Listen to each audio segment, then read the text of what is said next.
but I'm going to watch this instead. Now, Fox News contributor and former Secretary of State Mike Pompeo. Mr. Secretary, thank you for getting up early. If you will, just your reaction to what has transpired and to put into context for us, how significant of an operation, of a moment is this? Well, good morning. It's a very significant... Dude, every time, what the fuck? Bro, every time I see Pompeo, he's just like shriveling. I feel like he gave his life force. I know it's Ozempic, obviously, but I like to think in my headcanon that he's giving all of his power to Israel. You know what I mean? Like every day, Pompeo's life force is being sucked out of him so that Israel can keep doing keep up its anti-aircraft defense capabilities and anti-air defense capabilities. If Iran keeps bombing Israel, Mike Pompeo is going to shrivel further. Why would they not stop? Why won't they stop bombing Tel Aviv? Every day that goes by, he's just... How is this the same guy? I'm telling... It's because he's giving his life force to Israel, man. I'm telling you. This has got to be... This is either the most devastating Ozempic hit of all time. This is the nuclear amount of Ozempic. Like, from this to this implies that he's eaten like 3 almonds in the past year, okay? That's his entire consumption of food. He's just been burning the existing supply nonstop. Or the second thing, which I think is more likely, he's giving up his life force to defend Israel. Biden's White House Jewish liaison. This marks a significant and historic step in preventing Iran, the world's foremost state sponsor of terrorism, from obtaining a nuclear weapon. God bless America, says Shelley Greenspan. Thank you. This certainly is going to make things great for Jews in America.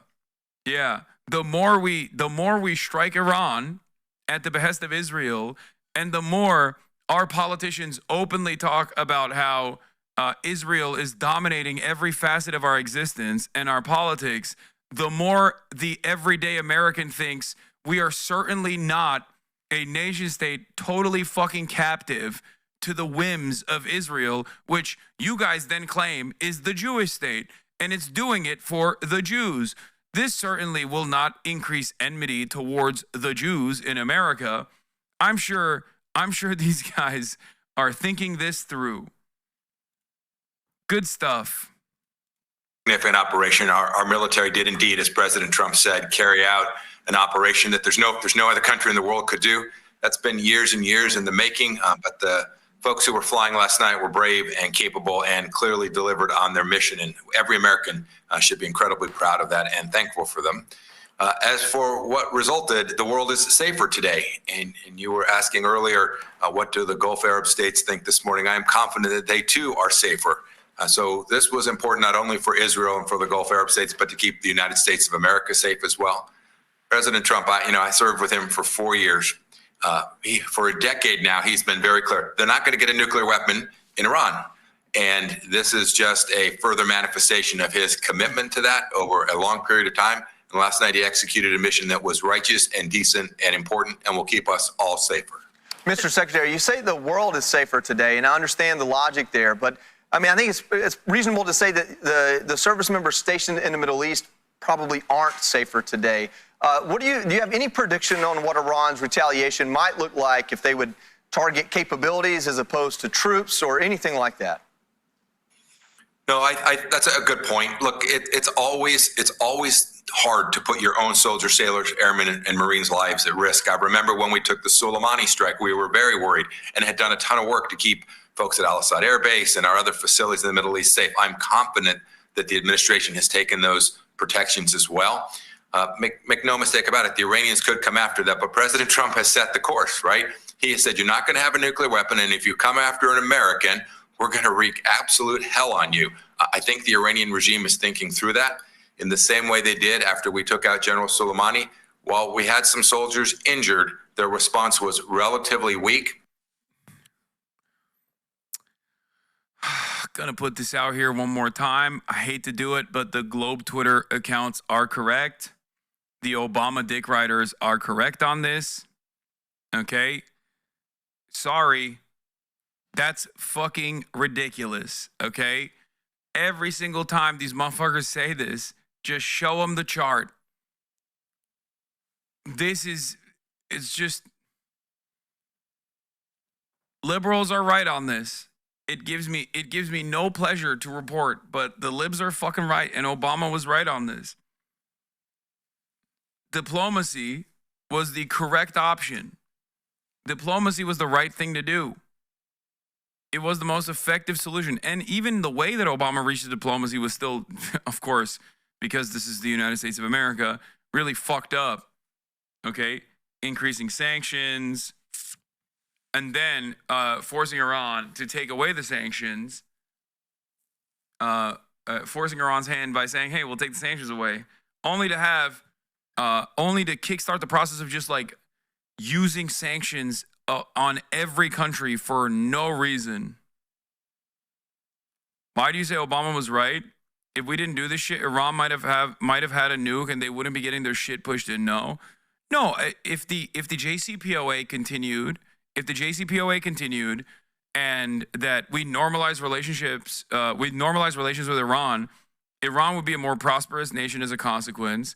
But Donald Trump cast that aside because it doesn't just the JCPOA has the other side of this, the American involvement, which is or the American side of the deal, which is to lower sanctions and to allow Iran to participate in the global economy.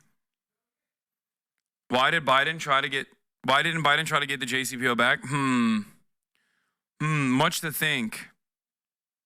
Much to think about that. I wonder why. Maybe because he is also ideologically invested in the greater Israeli project in spite of being a Catholic. Despite the fact that Biden was a Catholic, not even an evangelical Christian, he was an ultra-Zionist, an omega Zionist.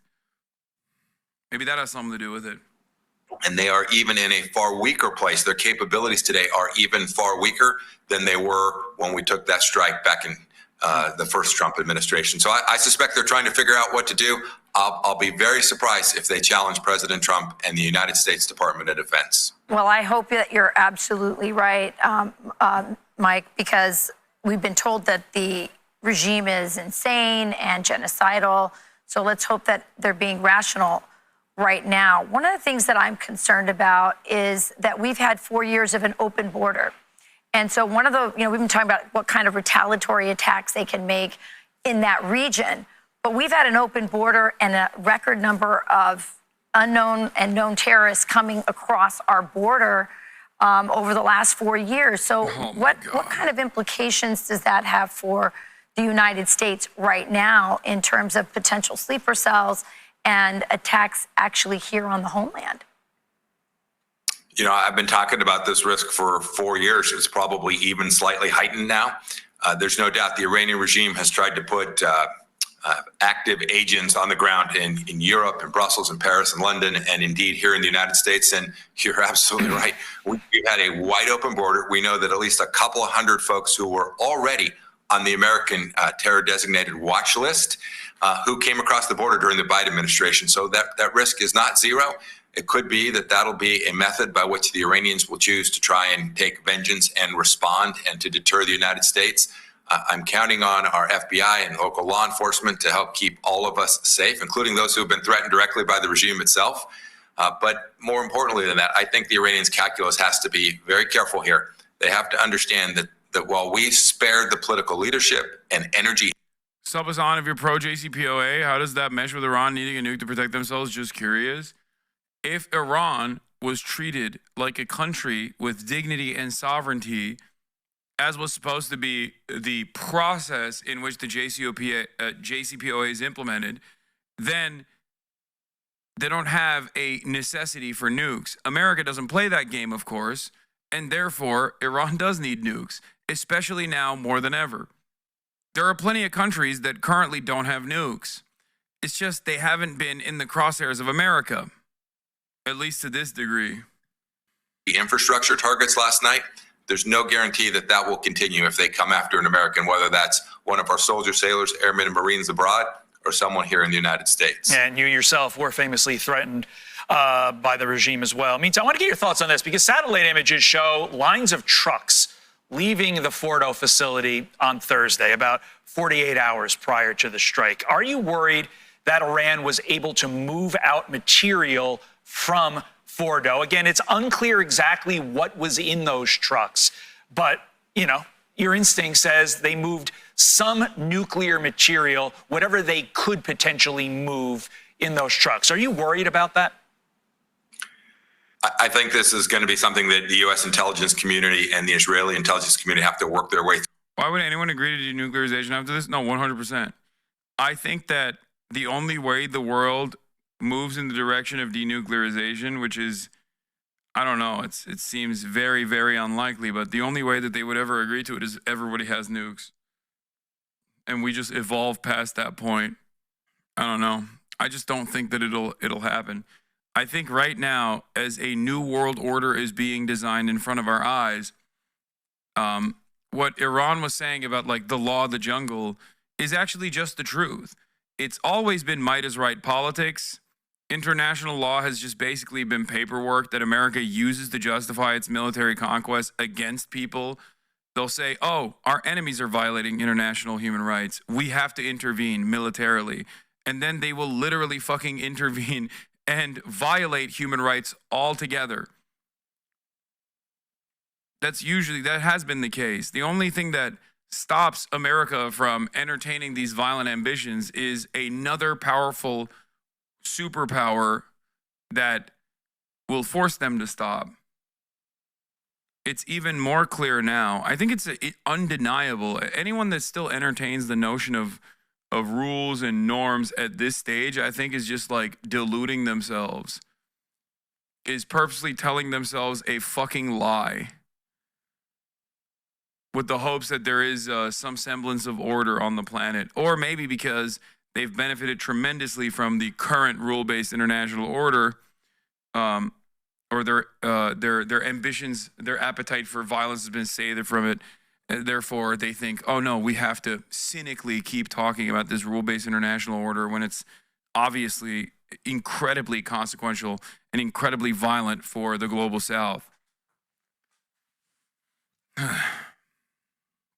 Through to figure out what they did to disperse not only those cylinders that held the highly enriched uranium, but their intellectual capital as well, that human capital that drives their program forward, and the components of their ballistic missile system. They'll try to hide them and scatter them. I think that's something that we'll have to stay after.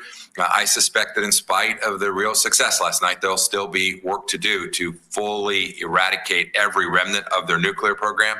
But I think we shouldn't forget that's a massive setback from what President Trump did last night. The change in the nature of the Iranian capability to launch or build a nuclear weapon is now enormous. Do you think it's a bad idea to remove Iran's nuclear capabilities? Yes, it's fucking insane. What are you talking about? Yes, Iran has every right. Iran has every right to have, as a sovereign nation state, Iran has every fucking right to have a nuclear program. Diminished as a result of what the Israelis have done over the last 9 days and what the United States of America did that it only could do last night. Hey, Mr. Secretary, I want to ask you about this operation, and it's what our colleague here, Jen Griffin, says maybe one of the most remarkable operational security feats pulled off. We, of course, learned from the tracking of B-2s headed to Guam west, but it appears the real package delivered flew east, made this 30-hour round trip, and no one knew about it. What are your thoughts on that? Yeah, bravo. Well done. Hard to do in Washington, D.C. to keep narratives from leaking, storylines from leaking. The administration did truly, truly good work. I think there was strategic campaign as well of misinformation, right, to move those bombers to Guam. I think, by the way, I think I sent a message to the Chinese Communist Party too. You might want to stay out of this. But I also think it was an effort when President Trump said, hey, you've got up to 2 weeks. I think he heard from the Iranians they weren't remotely interested in negotiating seriously. And he said, no, we're going to move quickly. We're going to do the necessary. We're going to make sure they don't have this capability. And so I think this was a incredibly strategic operation. And I think both the Russians and the Chinese now understand that President Trump is not President Biden. And not only did we make the world safer in the specific with respect to this Iranian threat, but President Trump has grabbed the peace through strength mantra, the peace through strength model that President Reagan so expertly wielded,